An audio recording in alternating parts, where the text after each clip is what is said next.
Have you ever wondered where government foreign aid actually goes and why countries send it? Let us demystify how these international transfers work. At its core, foreign aid is the voluntary transfer of money, goods, or services from one country to another to support development or stability. Many people overestimate the cost of foreign aid. In reality, it represents a very small fraction of the total federal budget.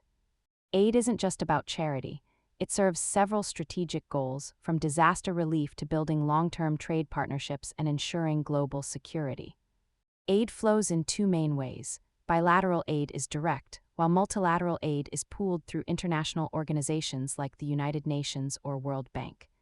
The largest portion of development aid is usually dedicated to global health initiatives, followed by education and infrastructure projects.